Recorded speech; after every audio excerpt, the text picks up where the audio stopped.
Aloha, and welcome to Manoa Valley Theater. I'm Executive Director Kip Wilborn, and we are so excited to have you back in our house. Now, a lot has changed since you were here last, so I thought I'd take a few moments to show you what to expect when you arrive at the theater for a performance.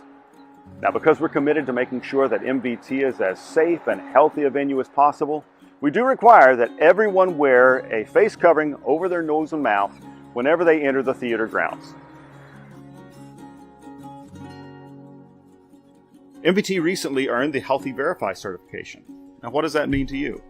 It means that we're exceeding the guidelines from the CDC and Hawaii State Department of Health. We want you to have peace of mind when you come back to visit us, and we've been hard at work cleaning and reorganizing for you.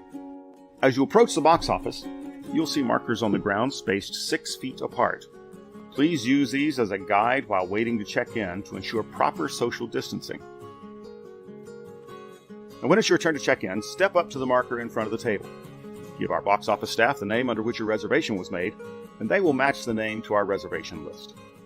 Next, a staff member will do a contactless temperature check and ask for a few short questions related to COVID-19. You can access our new digital playbill by scanning the QR code posted at the theater or via the link on our website. After checking in, line up in front of our main doors. For the time being, and with your health and safety in mind, we will not sell drinks and snacks, and outside food and beverages are not allowed on the theater grounds. Before each performance and between performances on 2 show days, the theater, public areas, restrooms, backstage, and dressing rooms will be cleaned and disinfected. The house will open 30 minutes prior to the show. Now, we all love to greet our friends and family who are on stage, but we ask that you not congregate at the stage door. Give your congratulations and lei after you've left the theater grounds.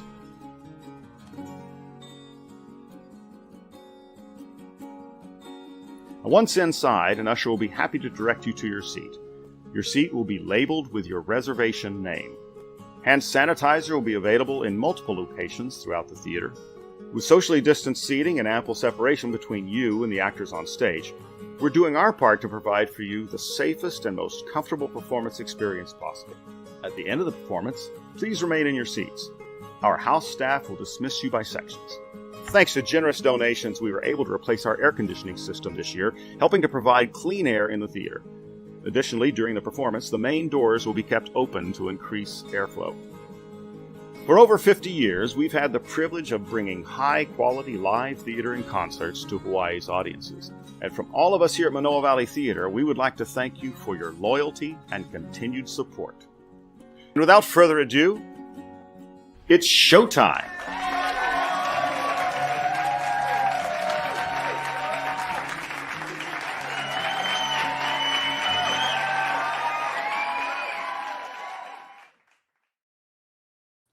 And good afternoon, everyone. It is the 60th edition of Manoa Valley Theater Live. It's Devin Nikobahai.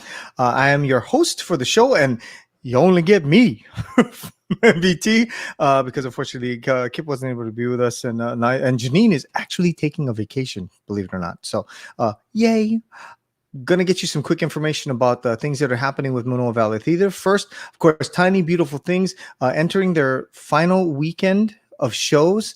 If you did not get a ticket, sorry, they sold out. I mean, you can try and sit and give them puppy dog eyes. Maybe you'll be able to sneak in, but I doubt it. But it was a great show. Kudos to the whole cast. Next up, of course, we got Spelling Bee. They're going to be running June 17th through the 27th at Kaimuki High School. So if you want to get your tickets there, you just go to manoavalleytheater.com and come check it out. It's going to be a great show. Next up, we have the Juneteenth celebration. It's And Still I Rise at Manoa Valley Theater in collaboration with WOW or WOW Productions. Saturday, June 19th, outdoor activities, entertainment from noon to 5 p.m. It's going to be really, really great. So make sure you come and check it out, okay? And then finally, we've got Daddy Longlegs going to be running July 1st through the 11th. That is a 2-person show. Beautiful music. It's going to be a great show. So make sure you go check it out, all right? Okay, let's get to the show. My first gentleman that I'm going to introduce, and actually both of these guys, so accomplished. It's crazy. I feel almost intimidated to talk to them. But Our first guest is the artistic director and founder of Kailua Onstage Arts. He received his drama training at Yale University and spent 15 years as an actor in New York City. Since arriving in Hawaii, he has performed in roles as diverse as Atticus Finch, Randall McMurphy, and Mark Rothko. Oahu directing credits include Men on Boats, Marjorie Prime, and We the Invisibles. These are all at Kailua Onstage Arts. Stage Kiss, MVT, True West. Please welcome Kevin Cavini. Yay, Kevin! Thanks, Devin. How are you? Thanks for friend? having me. I'm no good. problem. I'm do good, man. It's Aloha Friday, and I get to talk to two really cool dudes, so I'm happy. Okay, so Kev, give us a quick lowdown of where you've been and where you're from. I'm an Army brat, so I never know how to answer where I'm from. Everywhere and nowhere. Right. Yeah, I moved all around. Ended up on the East Coast for the better part of about 25 years. 15 of them in New York City. Well, what was it that drew you to theater and to acting? The first show I ever did was in the 3rd grade. I had just moved to a school in Germany. I didn't know anybody. I got cast as the little boy who has a bad dream on Thanksgiving night that his Thanksgiving food is coming to attack him. My God. Yeah, no, real. And that was it. A real prize winner of play. But the next day, everybody knew me on the playground, and I was like, well, that's pretty good. I like this. People are paying attention to me, and they have to clap afterwards. That's right. So when you went to Yale, was it specifically to get into theater, or were you in something else and then sort of found your way to it? No, it was theater for me all the way. Okay. My folks pushed me towards getting something practical, but practical is not really my middle name. So. Okay, and then so did the practical not bring you to Hawaii then? No, my wife brought me to Hawaii. My wife and I dated briefly in high school, and we reconnected at our 20-year reunion. And she was living here, and she said, "Well, I'll move to New York." And I said, "You? No, I'm going to Hawaii." You're like, New York, Hawaii. Yeah. We'll go where you are. That's fine.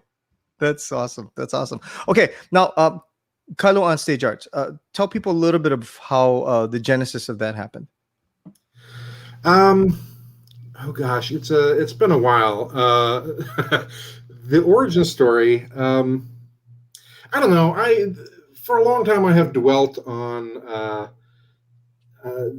kind of a dystopic future, and thinking about how theater arose from people telling stories around a fire and people trying to kind of make sense of their day, and then thinking about maybe where the planet might be headed. I sort of felt like, all these technological advances, movies and internet and all that stuff are great, but at some point in the future, humanity is going to be reduced to sitting around a campfire trying to make sense of their day. And I felt like I wanted to help keep that fire alive. That was really kind of the genesis behind me wanting to start a theater. And then having a daughter of my own, and feeling like I wanted to show her a different way to kind of make one's way in the world, that it didn't have to be Hollywood or Broadway, that you could create something significant right at home. Well, I mean, and I guess that's my question for you as well. I mean, you took this experience that you had on the mainland, in the continental U.S., New York City, Yale, all that, and you brought it here. And how have you had to adjust it? I mean, this thing that you're teaching your daughter, what is it that you're trying to get across to her? Is it that if you love theater or acting, you can do it wherever, however, in whatever space you can? Yeah, and that there's a different matrix of success. It doesn't have to be the one that's prescribed as, you graduate from high school, you go to college, you get the degree, you go, to Hollywood and you do the, I don't know, that Hollywood thing. That's all great. And if that's what you want, more power to you. But it doesn't have to be that. And that, you if you want to be a performing artist, that there are lots of different ways to have a satisfying career, whether it's on a regional circuit or with your own group in a town that you like. There are so many stories to be told and so many people who need representation on stage. Right. You can make success however you want to define it, really. That's awesome. Okay, so Kylo on Stage Arts. You had the little theater that I'd been to. It was a beautiful little space that you sort of made all your own, and now not so much. So what happened? COVID happened. We had just opened Grotesque Playground Injuries, the last show that we did in that space, and it ran for a weekend, and then the state locked down. So so we walked away from that set with all the props still sitting up there, and after 7 months of not being able to pay any rent because we had no income, the landlord there said, "Hey, let's talk about this. You're just racking up debt. We don't see how you're going to pay it off." And so they allowed us out of the lease. We still have a lot of rent to pay them, what was left on the lease, but at least we're not racking up, penalties and late payments. Right. And then when you had to do that shift, because now the performances are happening outside, what was that like for you? It was great, actually. I spent a couple of months after the lockdown, kind of moaning and groaning about my lot in life and why did I open a theater, things like that. And then that got really boring. So I just tried to think of ways to make theater happen. I knew that people were doing stuff on Zoom, but I'm not particularly technologically blessed, so that didn't interest me so much. But then I started reading about how churches were doing having services in parking lots and using an FM transmitter to transmit the sermon to the parishioners in their cars. And I thought, well, we could do that with theater. And I found a parking lot over next to Asagio's in Kailua. Aaron Sherman, who's the owner of it, was really gracious. He said, come on down. Let me know what dates you want to do. They cleared some space for us, and we've been doing theater pretty much in the round there. We park the cars in a circle and perform in the center of that circle. We have done now 8 shows in less than 12 months, which is kind of unbelievable. That's more shows in a season than I was doing in a physical structure. It's like you had all this pent up sort of creativity and it just went Yeah, well, I to my wife's chagrin, I have to keep busy working on theater. I'm just not a happy person. And then I found a lot of other people who were just dying to get out of the house and perform or direct or go see theater. It's been fantastic. In fact, that is it's almost like you planned it. A perfect segue to our next guest who we're going to be bringing on. And that would be our next guest this afternoon is a multiple award-winning actor, director, nightclub vocalist, and recording artist with appearances in theaters, clubs, and concert halls from Honolulu to London. In Hawaii, Miles has been honored with Po'okela Awards for his direction of Sheer Madness at MVT, 1776 at Paliku, and for his performance as Ebenezer Scrooge in A Christmas Carol, the musical at DTH. During the pandemic, he's directed 2 exciting drive-in productions for Koa, Iliad, and their current production of Christopher Durang's Laughing Wild. So please welcome back to MVT Live, Mr. Miles Phillips. Miles! Hey! How's it going, guys? Good to have you back, sir. Good. Who is that guy? I like whoever writes his stuff. He's good. I don't know. So Miles, since you moved back to Hawaii, you've been kind of busy. I mean, wasn't the plan at all. I was planning to third act it here. Really, that's just I had a 25 years in New York and, theater around the country. And I was ready to say, okay, now it's time to watch the sunset and just enjoy the last third of life. And, Lisa Barnes, who's a terrific actor here and director, she pulled me over to talk to Tom Hollowak about something they were working on over at Polycou. And I ended up directing 1776 for them, which then the floodgates sort of opened. And John Rampage. They found you, basically. They went, hey, look at that guy. All right, let's get him. I guess. But and John Rampage was great about wanting to get me over at Diamond Head to do something, and they managed to finagle an equity contract for me to go over and do Christmas Carol for them, which was great. And I've just kind of been meeting people and creating art when I want to, when I need to, as opposed to hustling to make sure that I'm making rents. It's that's a nice freedom to have. That's really awesome. Is there something you prefer one more than the other? Acting, directing? Tough call. I mean, I've been acting since I was 9, and from my professional career, like post grad school, I was always working in regional rep companies where you would be an actor as part of a huge company, but then you would direct something once in a while. And so I've always been directing as well as acting. But since moving here, I think one, there's not a lot of equity work, so that takes care of that.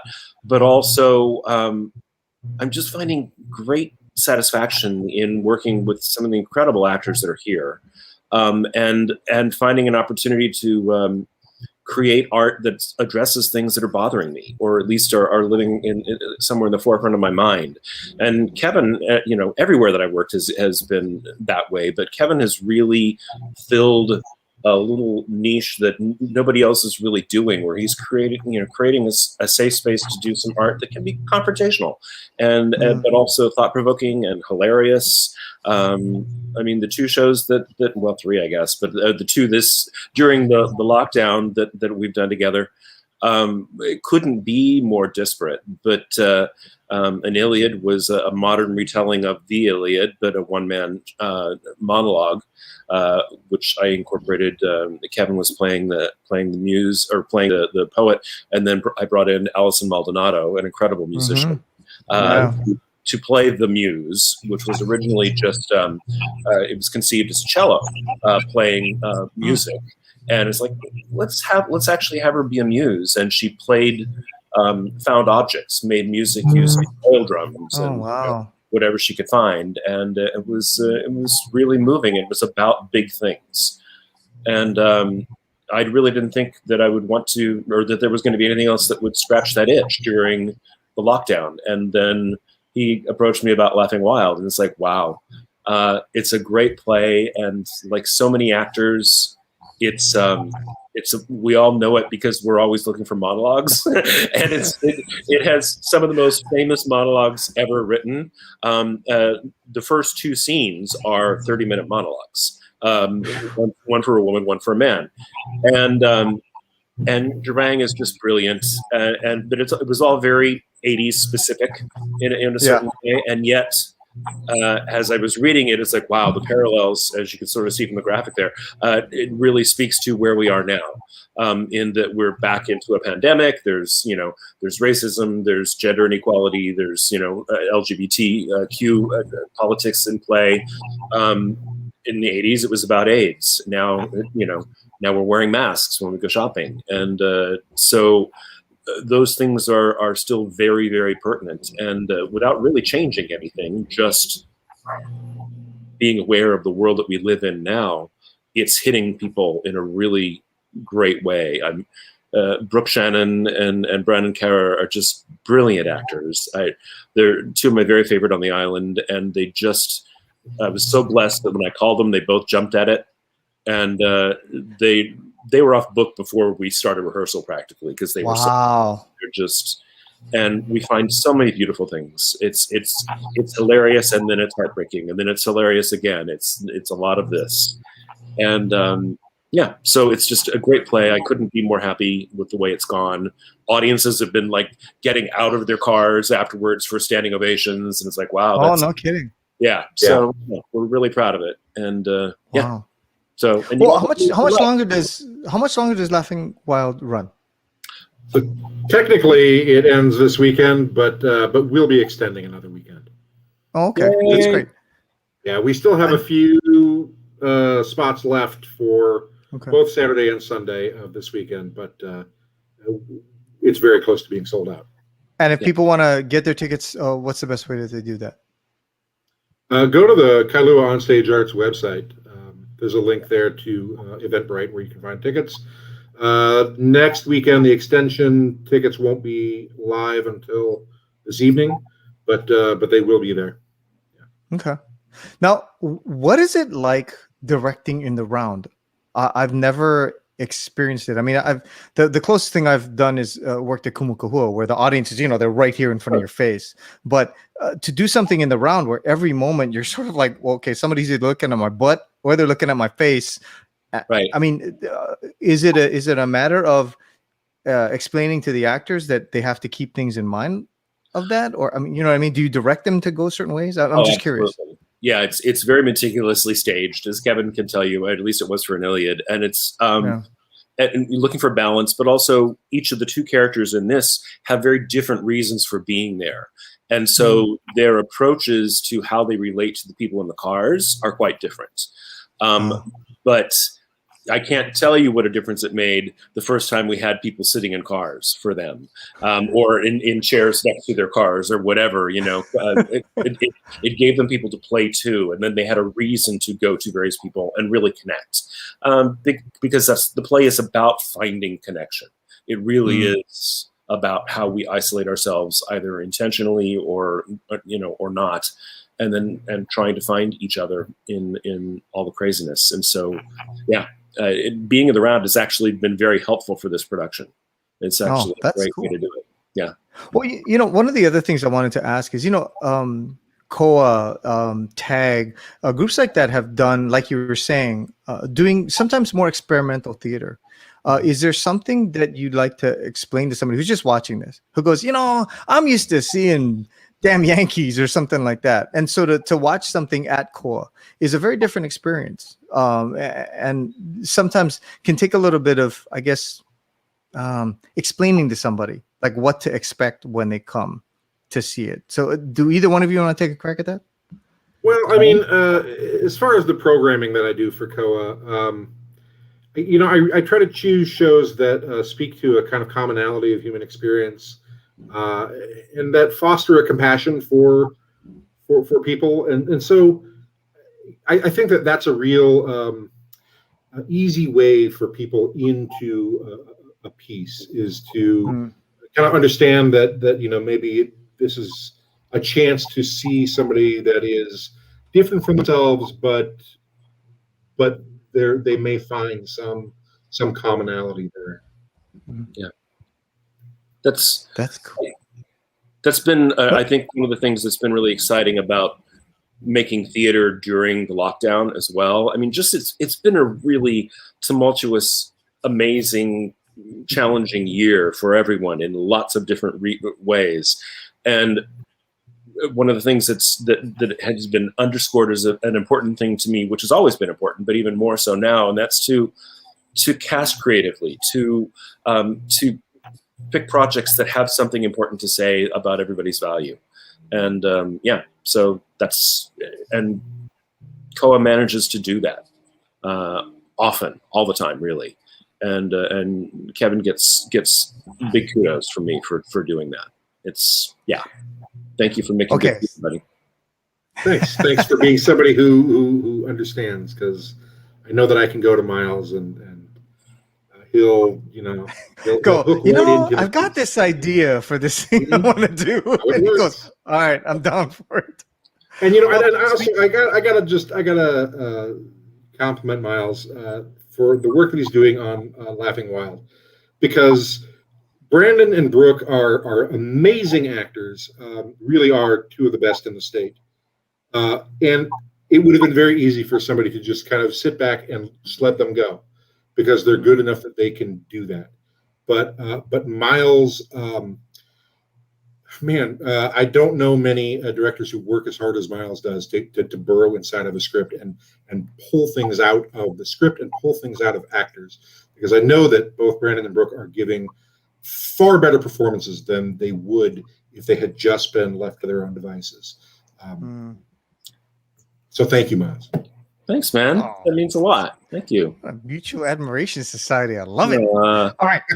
So the other thing, gentlemen, is do you see, as things start to calm down with regards to COVID and stuff like that, do you see Koa continuing in this capacity? Are we looking at maybe moving into a theater? Do you think it'll be like, okay, we'll do one that's outside and one that's inside? Is that where you see what you envision, Kevin? Well, I'm really happy that we were able to pivot and do stuff in the parking lot, and people came to it. So it proves to me that yeah, there's a market to be able to kind of do site-specific work, which is something I used to do all the time back in college and in New York, just doing pieces in places that are not necessarily theaters. But at the same time, I'm not quite ready to announce something yet, but there will be an announcement very soon about hopefully soon. I don't want to hold your feet to the fire or anything. I was just curious if that was an idea. I'm superstitious, so I can't say anything for sure. But well, you are an actor after all, so it's kind of what we're known for. It's being superstitious. So. And maybe that would allow musicals, just maybe. I don't know. Very possibly. Okay. I like to do a musical a year. We've done a couple of. Yeah. Well, we've done 1.5 musicals, if you call it. Well, I want to ask you both before we end. Miles, is there a show that you have a bucket list, something that you'd like to put on, a big show, a small show? I mean, anything that you'd like to see. I've got a list as long as your arm, but and if I tell them, then somebody else will grab them. Oh no! Prestigious. Okay, name 3 and make 2 of them kind of ones that you don't really care about, and then we'll just try to pick which one. No. But it's just how about this? I'll name some things, and then if somebody's going to do them, call me. How about that? Okay, there we go. Good job. Well, things that I'm dying to do. Oh God, so many. Dear World, I would have loved to have done this past year during all the craziness, because it's a Jerry Herman musical that speaks about how we can change the world if we just push back, and it's incredible show. Sometimes Anyone Can Whistle, again, about feels like a great fit for Koa, because it's about nonconformity and how we label people. I would love to do. I'd love to reimagine Victor Victoria, because I think the musical is good. It's not as good as the movie, and I'd just like to tweak that a little. And then just tons of plays. But you asked for 3, so I'll stop there. But yeah. Okay, I Kevin, want to handle Solomon as a musical. Okay, there we go. Kevin, what about you? Any dream things you got on? I mean, Miles's list is as long as his arm, and mine is a good mile long. I read about 200 plays a year. Oh my gosh! And I have this running list of shows that every year when I'm making a season, it takes me quite a while to whittle things down to a short list, and then what we actually do. The only thing I would mention is probably a show that doesn't quite fit into Koa's ethos, which would be Death of a Salesman. I've played Biff, but I would love to play Willie Loman someday. That would be a bucket list. Oh, that's cool. Okay, I was not also, expecting. I'll tell you another one too. Is something that would take coordination with another theater. Lanford Wilson has a fantastic trilogy about the Talley family. 5th of July, Talley's Folly, and Talley and Son. I would love to do with 2 other theaters the trilogy and run them all simultaneously, so that an audience could actually go from one theater to the next and watch all 3 plays in that trilogy. So I throw that out there to anyone who takes up the gauntlet. That's funny, Kevin. Only because I've had a similar dream Years ago, I worked at the Denver Center, and they have this amazing theater complex where their three major venues are all connected to one green room through various VOMs. And I wanted to direct all three of them, but in those three theaters, and have the same cast, just like, because they're beautifully timed. And so they can go from one play right on to walk on into the next one. That's a lot of complication. We got some percolation going over here. Okay, cool. I think we might have struck on something. Don't worry. You've said it on camera now, and it's recorded forever. So you get dibs. It's totally fine. But I want to mention to you too that my first experience after coming back from college doing theater was with Kumu Kahua when we did Ed Sakamoto's Taste of Kona Coffee, Manoa Valley Theater, and Life of the Land. And we did all three of them. We did all three of them singularly, and then we did them all three in one day. Oh, cool. Same cast. And it was a fantastic experience, but I don't think I'd ever be able to do it again because I'm too old and I can't remember all those lines. Yeah. But it was just, it was fantastic. The audience, I think, got such a kick out of watching the characters progress, and you very rarely get to sort of see that. So if you guys can make that come to fruition, that'd be awesome. I would love to see that. In New York a few years ago, I did Merchant of Venice, and in rep with a sequel called The Doctor of Rome, which is set like 18 years in the future. And they were running in rep for one theater company. And the shows where we got to do Merchant and then Doctor of Rome and the same performance day was just incredible. You got and a couple times we did it backwards, which was weird. But wow.